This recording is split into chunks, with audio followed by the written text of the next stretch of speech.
pursuing my PhD in the Science Supervision Department of Physics, Institute of Science, National University. Today I am presenting my PhD seminar on the topic of investigations on synthesis, characterization, and applications of 2D MoS2 nanostructures.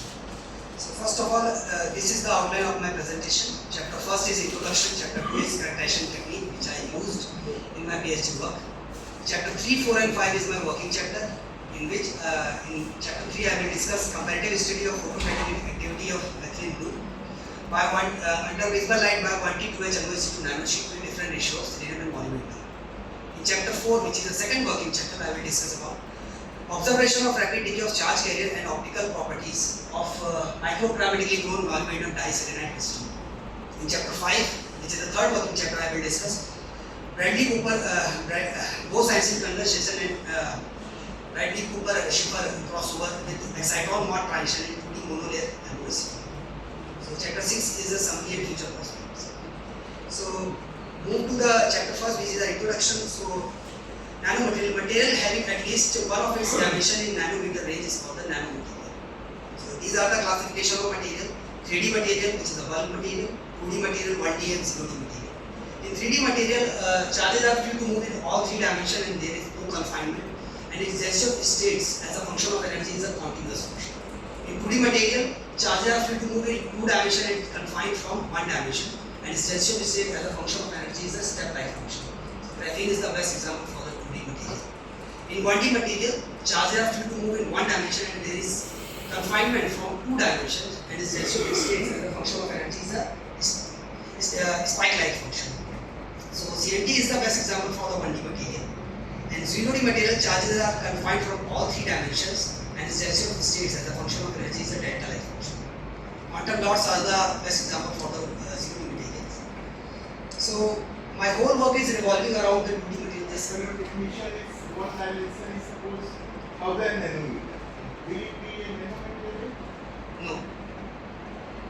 कोई specific Specific range sir less than 100 nanometre से ऊपर अगर जाएंगे तो वो nanometre है. So my whole work is revolving around 2D materials. So what is 2D material? Material exciting in two dimension and having atomic thickness are all the 2D materials. So these are the classification of 2D materials: semi-metals like graphene, semiconductor like TMD's materials, topological insulator like bismuth telluride, superconductor like NBS2 and etc. So 2D material possess some special properties like high surface area, high chemical stability, tunable optical property, and etc. So based on these special properties, these are some possible applications of 2D material in the field of field effect transistor, superconductor, bioimaging, photocatalyst, batteries, and whatnot. So graphene, a Nobel Prize winning material. So Andre Geim and MoS2 got the Nobel Prize in 2010 for graphene.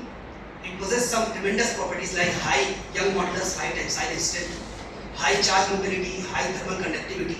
Besides all these tremendous properties, it has some limitations, which is zero band gap and easily oxidized at high temperature in the presence of oxygen. So because of the zero band gap, it is difficult to integrate with the conventional silicon-based technology. So scientific community are looking for the 2D material beyond graphene. Yes, sir. High chemical stability ये state of art और आप next slide में कह रहे हैं कि बड़ी India oxidation ये कैसे दूसरे को आप जो हाई केमिकल्स हाई लिखते हैं it must be some numbers कितना हाई क्या लो है ना. बट सर वो मटेरियल टू मटेरियल डिफर करता है. ये ब्लैंकेट पॉइंट्स नहीं हैं, material specific. So because of zero band gap, so now moving to the TMD's material, which is a zinc conducting generally. So it has a general formula which is a MS2, where M is stand for transition metal and X is stand for chalcogenate.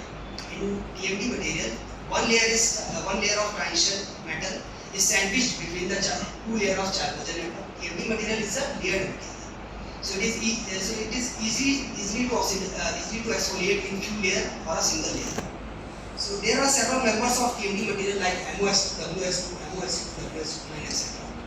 I am working on MoS2. It has two phases, 2H and 1T. 2H is a triangular prismatic coordination, and 1T has a octahedral or anti-prismatic coordination. Also, 2H phase of MoS2 is a semiconducting in nature, and 1T phase of MoS2 is a metallic in nature. It shows some properties like it has band gap and young modular thermal conductivity, mobility of charge and have on-off ratio.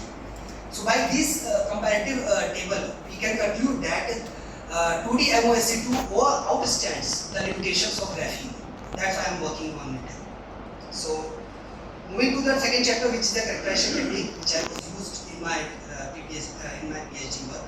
So TEM, SEM, AFM and XRD are used for the structural and morphological characterizations. UV spectrometer, PL, TRPL and the combined setup of Raman, PL, TRPL, AFM as now Whitec Alpha 300 and XPS are used for the chemical and spectroscopic characterizations. So moving towards the my third chapter, which is the first working chapter, comparative study of photocatalytic activity of methylene blue under visible light by 1T 2H MoS2 nanosheet with different ratios in and molecule. So industrial dyes are massively used in the textile industry, leather industry, paint, garment and cosmetic industry. These industrial dyes are very harmful and toxic and carcinogenic in nature. So it harms the plants, human life, aquatic life and soil. So industries are frequently use some type of various dye removal techniques. So like physical, chemical and biological. I am working on photocatalytic activity.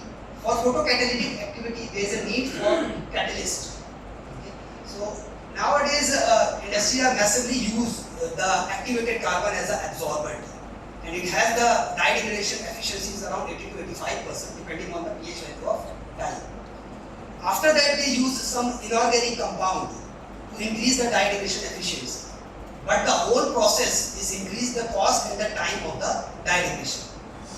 So what if we synthesize a material which has the semiconducting and metallic nature coexist in a one material?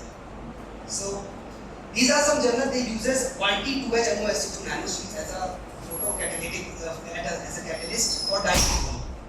So by these motivation, I also synthesize MoS2 nanosheets with hydrothermal technique. That was a review article or paper? Yes sir. First one is a review article.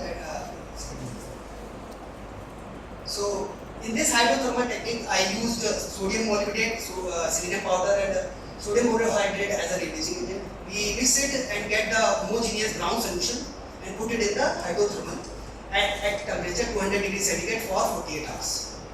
After the successful synthesis, we get the hydrothermal synthesized MoS2 nanosheets.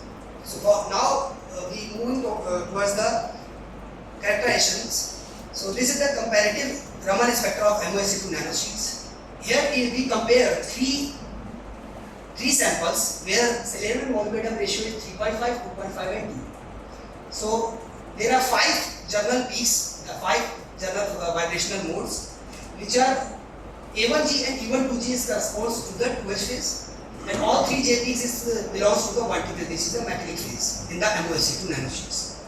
So now this is the comparative table of the intensity of vibrational modes and also the intensity ratio of J1, which is the metallic phase, and E1G, which is to the semiconducting phase. So by comparing these samples, we conclude that our second sample, which have a selenium and molybdenum ratio of 2.5, have high composition of 1T phase as compared to the 2H phase among all 3 samples. So now moving toward the comparative XRD spectra of all 3 samples. As you can see that our first sample have all 3 samples have the XRD peaks correspond to the diffraction plane 002, 100 and 103 and 110. This belongs to the 1T 2H MoS2. I also put the JSPD files here. And also our first sample have the extra selenium peaks. I labeled it with the triangular.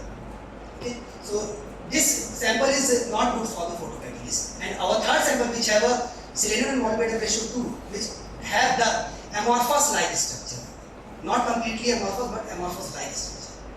So now this is the table, comparative table, and has the intensity ratio of 103 and 100, by which we can conclude that our second sample, which have a selenium and molybdenum ratio 2.5, have high 1T composition as compared to the 2H phase in all three samples. Why there is a selenium residue here?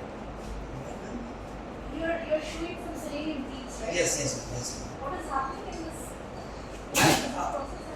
अगर जब अभी क्या होता है कि जब सही से अगर सैंपल नहीं बनता है तो उसमें selenium as it is as a crystalline form में रह जाता है, तो ये है।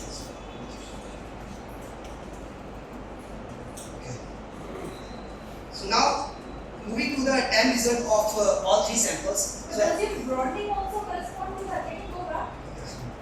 In all these three compositions, the ratio of selenium versus molybdenum, as you're increasing the selenium concentration, I can see of course selenium peaks are appearing. But what happens to the peak broadening? I mean, why your peaks are like getting That's why I'm saying these all just see 103 planes correspond to the 1T phase. Okay, so that one is broadening. Yeah, that's fine. What about the H phase? Why it is narrowing?